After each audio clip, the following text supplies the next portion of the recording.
آئین کی بات مریم اورنگزیب صاحبہ کی آپ نے سنائی، تو آئین تو میرے سامنے ریلیونٹ سیکشن آرٹیکل موجود ہے، آرٹیکل 224، جو یہ کہہ رہا ہے کہ جیسے ہی اسمبلی ڈیزالو ہوگی تو 3 مہینے کے اندر الیکشن ہوگا۔ تو آج بھی آئین کے مطابق ہی فیصلہ آیا ہے۔ تو آج اتنا دکھ کیوں ہے؟ کیوں آج بیڈ سو موٹو ہے؟ اس لیے آج آپ قانون یا آئین کے رانگ سائڈ پہ ہیں، اس لیے پہلے گڈ سو موٹو تھا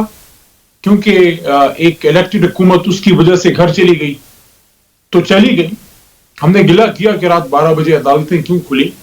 اور اس کے پھر چیف جسٹس صاحب نے اس پہ بات بھی کی، لیکن کسی نے کسی جج کو گالی نہیں دی، کسی نے کسی جج کو تھریٹ نہیں کیا، کسی نے کسی جج صاحب کا نام جلسوں میں لے کے تصویریں نہیں لہرائی اور ان کو برے القابات نہیں دیے۔ تو آج جو یہ باتیں کر رہے ہیں، میں بلاول بھٹو زرداری صاحب سے یہ ضرور پوچھنا چاہوں گا کہ آج آپ کے نانا کا جو ہے ان کی برسی تھی، اور تاریخ میں ہمیشہ یہ سوالیہ نشان رہا کہ سپریم کورٹ آف پاکستان کے اس فیصلے کو بہت کم لوگوں نے اون کیا، اور ایک سوالیہ نشان ہمیشہ سپریم کورٹ کے ماتھے پہ رہا۔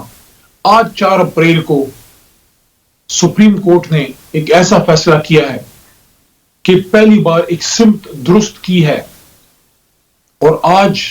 جج صاحبان نے تمام سٹیٹس کو کے خلاف، تمام ہرزہ سرائی کے خلاف حق ادا کیا ہے۔ میں تو حیران ہوں کہ 4 اپریل کی رات کل شام کو بلاول زرداری صاحب نے یہ بات کیسے کر دی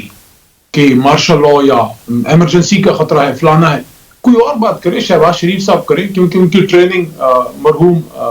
جو ہے ضیاء الحق صاحب نے کی، لیکن آپ کیسے کر سکتے ہیں؟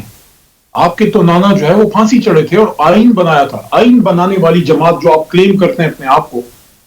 تو پھر آپ کو تو ایمرجنسی یا مارشل لاز کی بات۔ آج وفاقی وزیر داخلہ رانا ثناء اللہ نے بھی سپریم کورٹ کے باہر جو گفتگو کی ہے اس میں انہوں نے کہا ہے کہ آئین میں گنجائش ہے ایمرجنسی لگانے کی، وہ آرٹیکل کہیں گیا نہیں ہے۔ آپ کو لگتا ہے کہ جس طریقے کا ریئیکشن حکومت کی طرف سے آیا ہے، معاملات ایمرجنسی یا پھر مارشل لا کی طرف جا سکتے ہیں؟ وہ اس سسٹم کے لیے بھی اجنبی ہیں، تو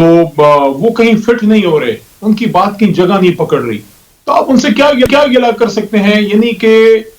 میں آپ کو یہ بتاؤں، کسی اور پیرائے میں آپ کو آپ کے ناظرین کو سمجھانے کی یا ان کے سامنے اپنا موقف رکھنے کی کوشش کرتا ہوں۔ ہمارا شہروں میں یا گاؤں علاقوں میں لاؤبالی سا نوجوان ہوتا ہے، کبھی یہاں بیٹھا کبھی ادھر، لیکن جیسے ہی اس کی کوئی سرکاری نوکری یا ذمہ داری لگتی ہے تو وہ اچانک چینج ہو جاتا ہے، اس کی گفتگو میں نکھار آ جاتا ہے، اس کی بیٹھک میں تمیز، اور وہ جو ہے خیال رکھتا ہے کہ اس نے، کیونکہ وہ سمجھتا ہے کیونکہ وہ سرکار کا ریپرزنٹیٹیو ہے تو اس کو احتیاط کرنی چاہیے۔ میں حیران ہوں کہ چھوٹے چھوٹے 18-19 سال کے بچے تو احتیاط کرتے ہیں یا بچیاں، یہ شخص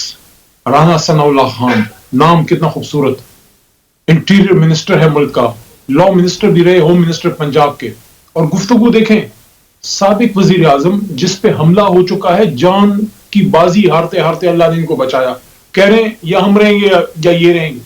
یہ کوئی سمجھ میں آنے والی بات ہے؟ کوئی سمجھدار آدمی کی بات ہے؟ تو سپریم کورٹ کے احاطے میں آ کے تو وہی رانا صاحب ہے نا، کوئی بدل تو نہیں گئے، تو ان سے یہی، اس سے بھی زیادہ کمزور بات کی مجھے توقع ہے۔ ایک بات میں سمجھانے کی ناکام کوشش کروں گا کیونکہ ان کو سمجھ نہیں آئے گی، کوئی میری آپ نے پہلے سے ڈیسائیڈ کر لیا ناکام کوشش کریں گے، آپ اچھے کی توقع رکھیں گے، وہ آپ کی بات سنیں گے اور سمجھیں گے۔ صاحب دیکھیں میرے بھائی، آپ ابھی پروگرام کر کے سو جائیں گے نا تو سحری میں کوئی آپ کو جگا دے گا سحری کے لیے، لیکن اگر آپ جان کے سو جائیں اور آپ جاگے ہوئے ہوں تو سوئے ہوئے کو تو جگایا جا سکتا ہے، جاگا ہوا جب سو جائے اس کو نہیں آپ جگا سکتے۔ رانا صاحب جو ہے وہ جاننا ہی نہیں چاہتے۔ ان کی اطلاع کے لیے عرض ہے کہ سپریم کورٹ آف پاکستان کا فیصلہ ہے، اور اگر کوئی سرکاری ذمہ دار آدمی تو چھوڑیں، عام شخص بھی جس کے پاس کوئی پبلک آفس نہیں ہے، چاہے جائے کہ وہ پبلک آفس ہولڈر ہو، اگر وہ یہ کہتا ہے کہ میں سپریم کورٹ کے فیصلے کو نہیں مانتا، میں اس کو قبول نہیں کرتا، میں اس پہ عمل نہیں کروں گا، تو میرے پاس یہ آئین پڑا ہے،